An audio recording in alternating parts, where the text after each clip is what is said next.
Hello everyone, my name is Jen and welcome to the Book Refuge.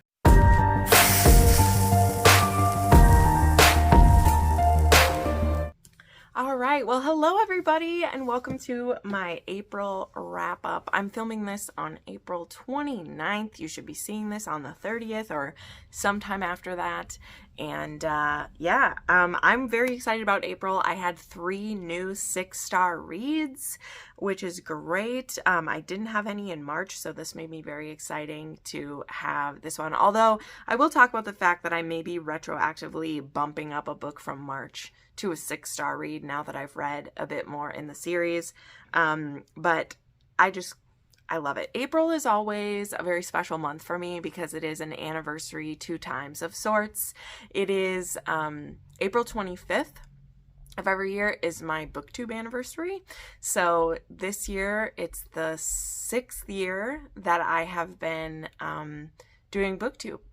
And that's just crazy. I was going a bit down memory lane and looking up at some of my oldest videos, which are still up, so you're welcome to go look them up if you want to, but it's just funny to see the lengths that I've come to, although some things are still the same. I still film on my phone, I still edit with the same stuff, I still, I'm still the same girl. I just have gotten a lot more confident in front of you guys, obviously, and through time and everything. And, I wasn't solely romance focused when I first started either, which is fun. I mean, I love being in the romance realm completely. It just makes me. And then the second anniversary is it has been 2 years that I've been doing this full time. So I shared a post on my Threads, Instagram, and my YouTube community that I'm just so thankful for all of you. Not just my patrons and channel members. I mean, I wouldn't have even got to the point where I had those if it wasn't for those of you who've been around since close to the beginning. I had a couple of you message me that you've been watching me this whole time, or you've been following me for 5 years or something like that, and that just makes my heart so happy. It means so much. Everything that I'm able to do is because of you. If you've been around that long, and those of you who are newer to me and are getting all of the book recs, I love it. I'm going to keep doing it. I'm not slowing down anytime soon, and I just love this. And yes, there are a lot of challenges.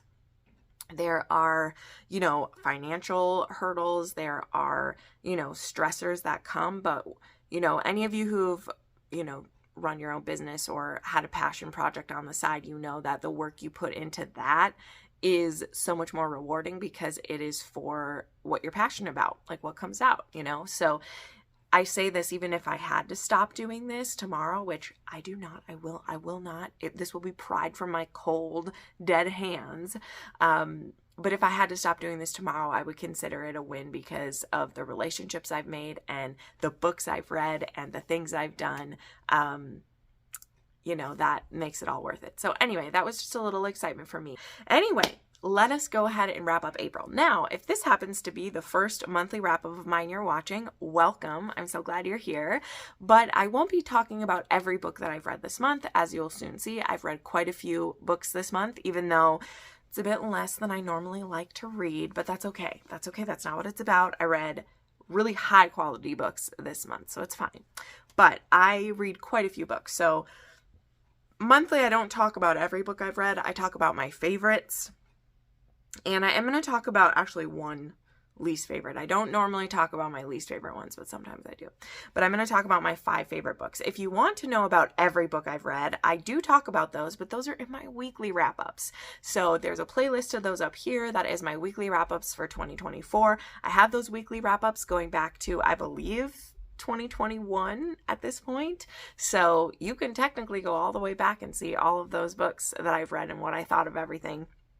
And I generally go in depth, but today we'll only be going in depth of my favorite ones. So first off, we will do my stats though, because you guys always like to hear my stats and what's going on. So let's talk about those. Let me move over because I will put a picture of it up here too, which is so great. So I read 35 books this month, which was 11,762 pages. And like I said, I felt a little disappointed in myself because this was about 10 books less than last month, and it is my lowest month of the year, even lower than February. But I read quite a few books that were very large. So again, it's just me. I'm the only person who's picking at me for how many books I read. Some people don't even believe that I read these many books. So it's all on me, those things. But yeah. The formats of these were, I had 7 physical books, 14 ebooks, 9 audiobooks, and 18 that were ARCs. Now, these ARCs are both audiobook and ebook mixed together, because I just consider any advanced copy of something an ARC. The ratings of these were, as I said, I have 3 6-star reads, which those are my very favorites. I had 7 5 stars. I had 5 4.5, 14 4 stars, 4 3.5 stars, and then 1 3-star and 1 2-star, which again, we'll talk about that in just a second. And then the subgenres of these were 16 contemporary, 6 dark, 2 dystopian, 4 erotic, 2 fan fiction, 3 fantasy, 1 historical, and 1 paranormal. So yeah, very interesting spread right there. I was so happy to read some fan fiction this month. That was fun. And then, yeah, we're gonna get into, my faves, but we will start with the one I didn't like because I just want to rant just a little bit. I normally try not to be negative. So a book that I've been seeing going around was called The Eclipse Ritual by Kate Rivenhall, and I will still be giving that one a try, although now I'm very trepidatious about it, or a little bit worried about it, because I decided to start with The Parolee. So these books are only available on Eden Books right now because they're banned, which it's because they're incest books. So just saying that, you can just skip right over to my favorites if you don't want to hear about this. But I don't mind reading that stuff. I've even done an incest recommendation video before. It exists. It exists on my taboo playlist if you want to see it. But generally I don't read a lot because it's not written a lot, all right? There's usually like implied incest or like step siblings or, adopted siblings, and part of that reason is because you can't really write incest and have it on Amazon, which is okay. Some people have their opinions on it. I support all taboo books. I think as long as people are honest about what's in their books and people can decide to read it, I think it should be allowed to be there. But again, there's usually more like the impliedness of incest. And yeah, and this is a funny thing, even in the corn industry, you can't, it's very difficult to make those films where it's anything other than like step relations, because even they're not allowed to touch that and still be able to like produce their stuff. Very interesting. I have listened to some interviews about that stuff before. So anyway, so there's just not a lot of it. And so when some people recommended this, I was like, I'm willing to try this stuff. I'll read it. I mean, the Pam Godwins that I'm reading, which we'll be talking about, there is some like half relation incest going on and things. So I'm not opposed to it. Okay. I am open of everything. There's no judgment allowed on my channel. My channel is my home. If you're going to judge me or judge the readers and watchers, you can just poof right off. I don't care about your opinions.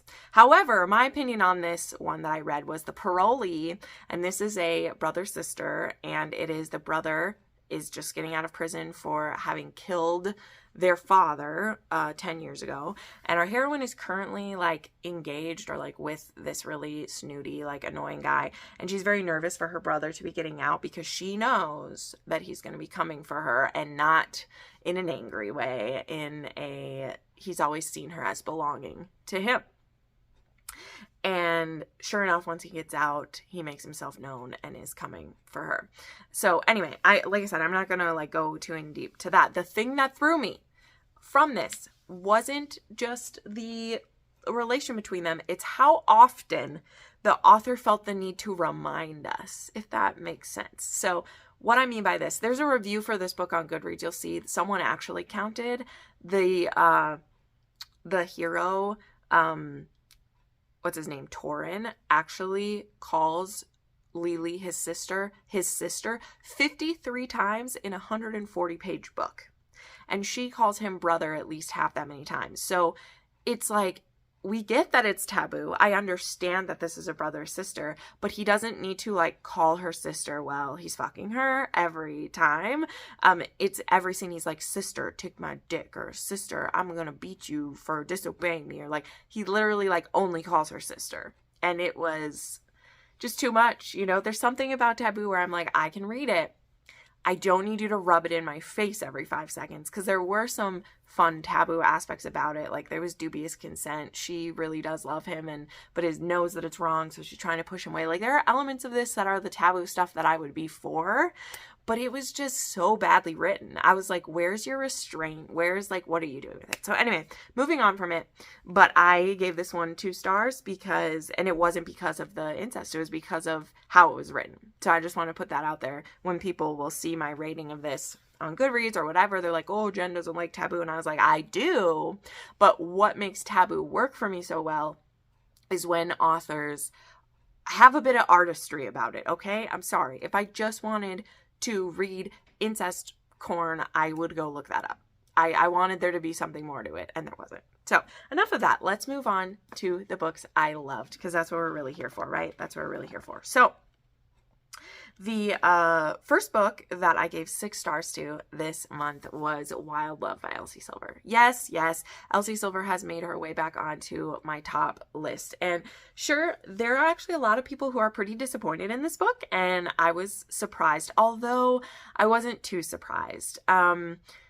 I found this book to be very restrained for being an Elsie Silver, and the bubbling chemistry and the like withheld lust I found to be wonderful. Because what has been my complaint, not just about Elsie Silver, but about many authors lately, it's that they are wearing the horniness all on the outside, right? And in doing so, they are sacrificing the romance to me, okay? To me. There's some erotic romance authors that I think are doing it very well, like aka Daisy Jane, Sierra Simone, or even like Nikki Sloan. Like those books are all an erotic bent, but they're still a beautiful story. And I feel like something that I was feeling from, again, not just Elsie, she's just the example that I think is the most well known because so many people have read her books, is the lust forward in everything, and that every hero, once he gets him in the bedroom, has to be a spank your ass or slap your pussy or talk dirty in your ear. And it just made them all feel very cookie cutter. Like there would be this very rich story going on, and then they'd get in the bedroom and they would all default to trying to be Cade Eaton. And there is only one Cade Eaton. I'm just saying it, okay? And again, this is my personal opinion, but that's what I was feeling, and that's what I felt in Reckless. Even though I did give Reckless 6 stars, retroactively it's more of like a 4 for me. And Hopeless, I do think I only gave 4 stars, and that one I've now read it a few times and it's even a little less to me because the characters, she like set them up to be one way, and then about sex they were different. Like their characters were not consistent to me, and that's what bothered me. Whereas with Heartless, which in my opinion is like the hottest book in that series, it has some of the steamy stuff, the earliest in the book, is because like Cade and Willa were what they acted. Like we knew they were going to be that way with each other from how their characters were built. Whereas like Theo, where was that coming? Anyway, we're talking about this one. We're not talking about those. But the reason this made its way back onto my 6 star and is going to be a favorite this year is because I think that Elsie struck a good balance. Yes, this one was pretty long. This one I think is, I guess it's only 437. The pages are just thicker ones. This was a Ford Grant, who is Willa's brother, so that was cool. I was excited to see that. He's a billionaire. He is starting his own like recording studio in Rose Hill, and he comes face to face with his girl who says that he's her biological dad. And what I loved about this, and again, this was too over the top for some people. They thought it was too wacky. Sure, it doesn't make complete sense, but he actually had donated sperm when he was in college because his father wouldn't just pay for a thing for him. Again, he's a very wealthy man. His parents are very wealthy. And the dad was trying to teach him some responsibility. And so to get the money for this thing he wanted to do, he donated sperm. And this sperm he donated is now this child. And she's having some trouble with her. She has very loving parents, but there's some stuff going on. I won't go into all that detail. And she needs help. And so through somehow she's able to find him. Do we know how that happened? Do we know how a 12-year-old is like able to make this happen? I think she's 12. No, we don't. But why I loved it, and I just let that like jump over the shark go, is I liked that he was a single dad who's discovering he's a single dad, and there's no woman who lied to him. There's no ex. There's no like one night stand from the past. He's able to be a single dad with none of the baggage of becoming one. And I thought that was clever. Okay, I don't care how he got to it. I liked that, you know, he didn't knock someone up and not know. No one hid a baby from him. It wasn't because he's a billionaire. It wasn't some woman trying to be a gold digger on him. He donated sperm like many a college man might do. And then there's this child, and she happens to need his help. And he's like, part of it is obligation. He wasn't expecting to have this, and he didn't have to have an ex. Like, there's no ex drama or any of that on his side. And I thought that was smart. Okay. It put me there. And I know from looking at reviews that for some people, they were just like, they couldn't make that jump. And I was like, I don't know. For me, romance, even small town romance, has a bit of ridiculousness anyway. How many single dads are there really out there? It looks like this whole series is going to be single dads. How many, you know, billionaires exist in small towns anyway? Like, you're already jumping into a fantasy. And so for me, the way that he gets to become a dad, I thought was unique. I've never read something like that before, right? Where they don't have either a dead wife or an ex-wife or a one-night stand who might come back around. You know, even Cade, he has a baby mama who's trouble later, right? So anyway, and then we have Rosie, who she has just went through some tough stuff. And so she goes back to Rose Hill, and she is kind of staying with her brother, who he's a single dad, and is Ford's friend, and she needs some help. And so Ford, you know, though he might seem grumpy and disgruntled about it, he offers her a job in his beginning business. And now these two who were childhood like enemies to lovers, I would call them, like, they were more like frenemies, and they were very aware of each other. And it's clear that there was some kind of chemistry when they were young, but nothing was going to happen or whatever. So they're listed as childhood enemies, but they're childhood enemies in the true form of, like, you're not really hate the person. You pick on each other. You have this rapport. And I've said before, like, I have friends that they may have been my childhood enemy, but they're very close friends now as an adult, because when you're a kid, you're like that. But there's so many sweet things that we discover that Ford has done. And we know that he has been obsessed with Rosie this whole time, but he was never going to try anything. And part of the reason that Ford doesn't have a line of exes or all this drama is because he was always into Rosie, and he just never thought he would get her. And now she's here, literally like next door to him, back there teasing him, and now working with him. And I just loved how that dynamic went out. So this was a very slow burn between them. But once everything kind of like pops off, it does get very intense very quickly. And this is where, again, like upon reflection, when I read this again, when I do rereads, when I annotate it later, I may not rate this as highly as that, because in the same way that some of her other books, there was just so much sex throughout, it's kind of like she has a slow burn to the spice in this one. There's great chemistry. There's great heat between them. There's so much good. I'm not saying this is dry at all, but once the spice started, it's like she was trying to make up for the 70% of the book where there wasn't spice, and then it was every scene was spice.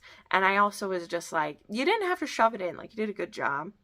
But I was okay with that, because it was like, oh yeah, they're intoxicated with each other. It's great. They're trying to be secretive, but everybody knows. So I don't know. There was just a lot to love for me, and a lot of the things that bothered others about it made it a winner for me, because I wanted her to write me a book where she was more restrained and didn't go headfirst into fucking right away, and then having it be like, oh, I'm too cool to like I can't show you that I care about you. Like, it is clear how these two feel about each other before they finally pop, you know? And so it puts them at like high stakes right away too. And I liked that.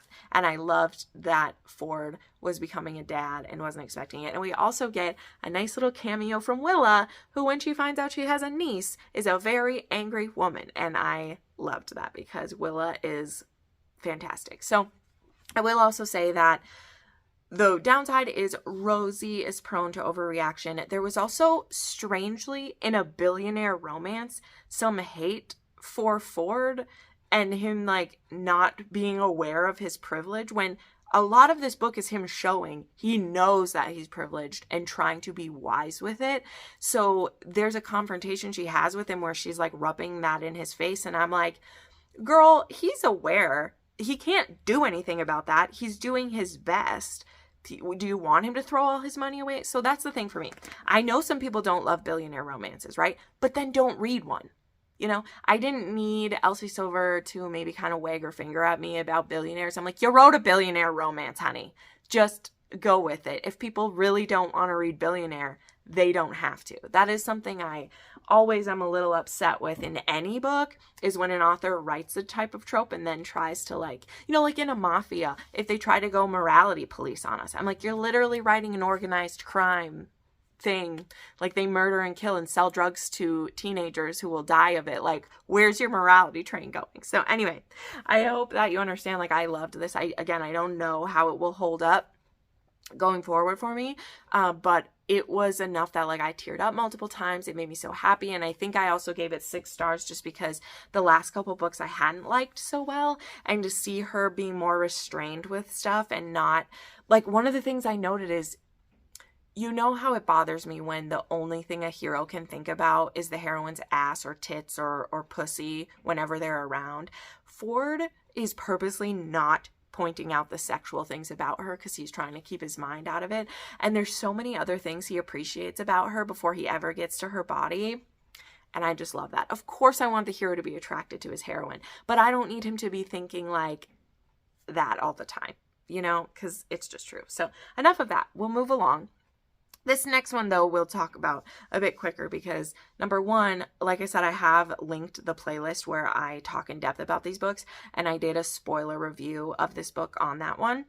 And that is Cage of Ice and Echoes by Pam Godwin, which I am devastated that I do not have this physical copy in my hands. Amazon fucking sucks for getting you your hardcovers on time.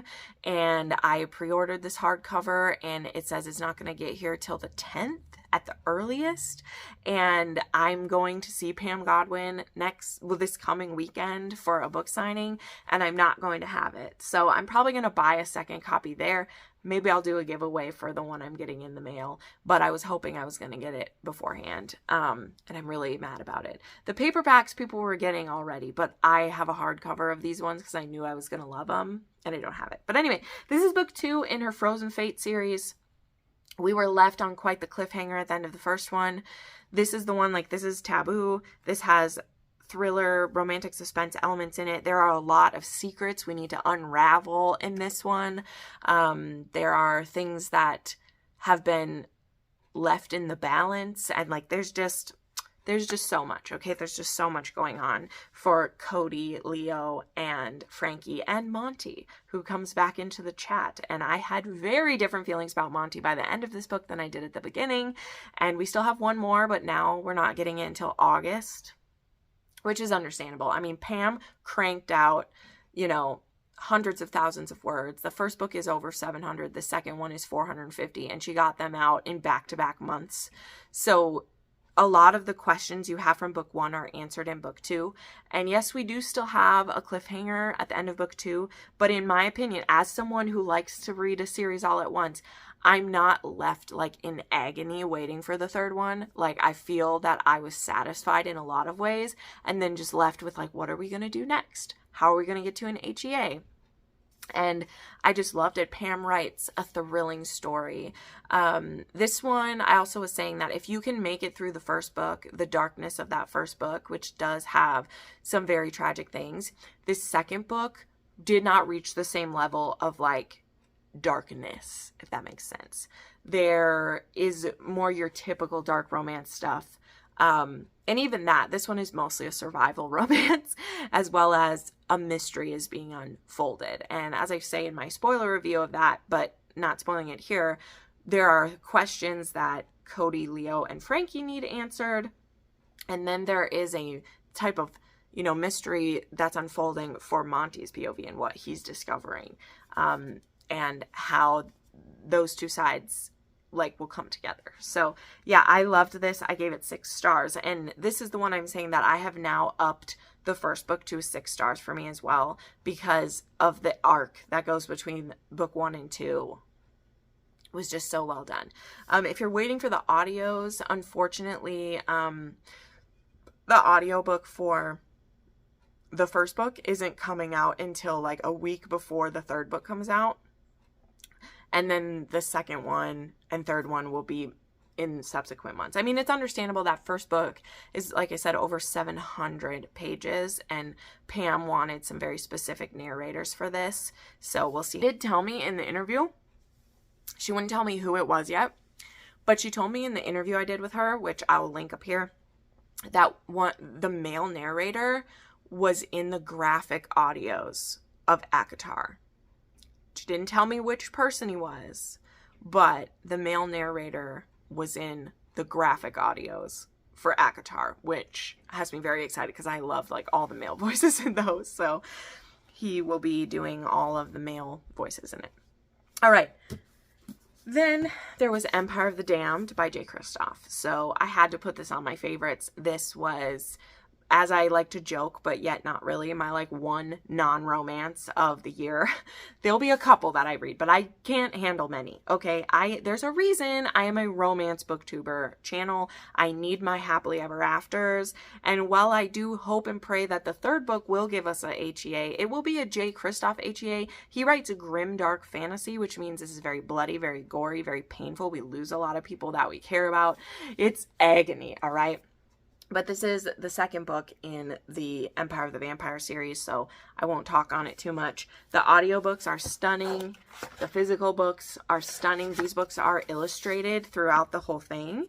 Let me find a picture that's not a spoiler. Okay, this one's not a spoiler. There's beautiful art in these all the way through. So, I listened to these. I don't know why I'm doing the phone, but I listened to this audio, and then I would, read along and look at the pictures, because I wish that I had the Waterstone editions of these. I wish I was rich enough for those, because they are full color illustrations of the whole series. But this is dark. Vampires have taken over. There are very few of these beings left who are called the Silver Saints, and the last Silver Saint is Gabriel de Leon. And in this series, he is actually being held captive by some vampires, and he is telling his account of how he went from trying to fight the vampires to where he is now in prison. And so there is a historian who is a vampire who's writing down his story. And so, and sometimes they will interject into what's going on. So it's a very compelling read. Book 1 and 2, I'm obsessed with these, and I'm so sad that I have to wait so long for the third one. But also, I'm okay with it, because as I said, I can only read so many non-romance every year. I can only handle so much. So, yeah, it's crazy. All right, then the fourth one that I want to talk about is one that isn't out yet, but you will be able to get it very soon. This is not the first time this author has graced my favorites list by any means. We have Homestead by Claire Kent, which will be out on the, I have it written down, 17th. Yes, this is out on the 17th of May. This is book 7 in the Kindled series. This one is about Chloe and Jimmy and a marriage of convenience of sorts. There's not really marriage anymore in this dystopian world, but Jimmy is looking for a partner. He's looking for a wife to help him out on his small farm.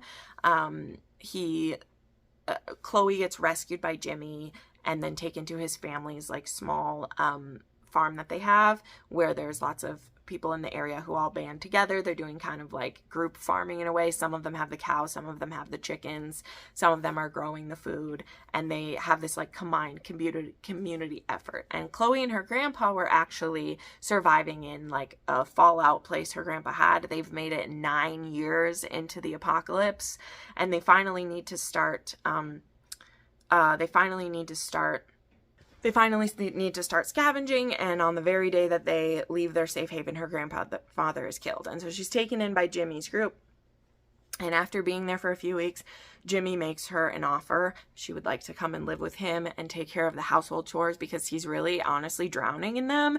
You know, he's not able to keep up on honestly like feeding himself and keeping everything clean because he is raising like chickens, and he has farming that he's doing, and he needs a woman, and he finds her to be very beautiful. And so she knows that this trade-off will be that she will be his wife, she will be his partner, and they will share their bodies and share everything together, right? So she knows that's what she's getting into. She agrees to it. And so, as I have said in like my review of this, it feels like a historical Western, even though it's a dystopian, and I found that to be so curious. I don't know, I found that to be such a cool exploration. Claire Kent is in my top authors ever, and she writes books that are so different from everything else that I read because they're very quiet stories that are basically solely like personal and emotional. Like, yes, we're in a dystopian thing, but there's not always this pressing danger of the world besides like survival. Like, yes, eating and providing that is a pressure, but it's more where it's at now, being 9 years out from impact. It's more about now the personal stuff again. Like, when do you move on? Are we trying to have kids again? How will we survive if we do that? Like, all of these things are slowly coming about. And I just love that stuff because I love survivalist things in all their ways. And this one, you know, they're living in the small cabin and they're raising the chickens, and she's doing the cooking and the cleaning and trying to learn how to be the best at all those things. And then also having sex for the first time with her husband and wanting to please him so that he wants to keep her. Like, that's a big part of her motivation. And so, you know, it's that thing of like, once we have went through the whole cycle of Earth and now we are in a dystopian again, the base needs of survival come back around. Like, how is a woman taking care of herself? She offers herself to the strongest man around and does it. And a lot of stories that Claire Kent writes are like that.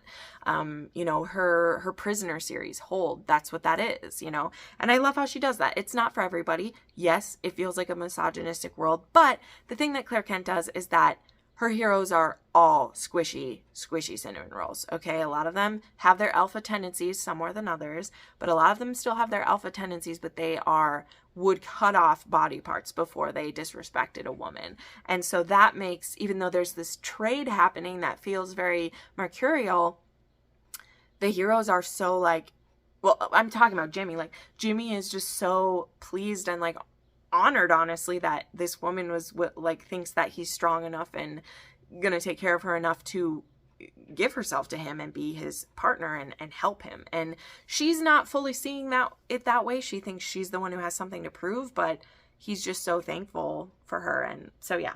Anyway, I loved it. It's awkward. I love how she writes not perfect sex all the time. There's really great communication of them, you know, discovering each other. And I love that kind of stuff. It really gets my gears going. So I gave that one 5 stars. Of course, it was wonderful. Forced proximity. There's some really great caretaking in here, both of her and of him. Loved it. And like I said, I'm putting this as a marriage of convenience, but they don't get married, but that's what it is, right? There's not priests anymore doing that. But it is a marriage of convenience type thing. All right, now the last one I want to mention, I can't talk too much about. I say this when it's a Patreon book. For a month or two, I like to keep those reviews exclusive to my patrons because they pay for them, right? You, of course, can have access to those reviews. I have free access for a week at the level that gets you access to my reviews. I have 24 different exclusive reviews. And usually it's not a big deal, but when it's a 6-star read, it means I try to tamp down a little bit in the public reviews so that patrons have access. And also, you know, I gotta have some selling points now and then. But like I said, you're able to do the free trial and see if you love it. And then if you do, maybe you stick around, maybe support me that way. Another way you can support me, sorry, before I go into this last book a little bit, is you can like this video, subscribe to my channel, tell me which of these books you're excited to read. Also, I will have links to all the books I've talked about if you either want to order or pre-order them. Every click on a link down there to a purchase like helps the channel. It really does. So yeah, there's a little punch right there. Now, the last book that I gave 6 stars to was Unsteady by Peyton Corinne. This book, I'll tell just a bit of background. This was on my 12 recs from 12 friends, which if you saw earlier this year, that's a little challenge that I've been trying to do. I did pretty good on it last year, but this year I've been behind a little bit just because of life. But this one was recommended by Melissa over at Book Bar. Please go check her out. And this was one of her favorite books last year, so she recommended this. And I mean, I love hockey romance, so I was in for it. And I was waiting for the audiobook.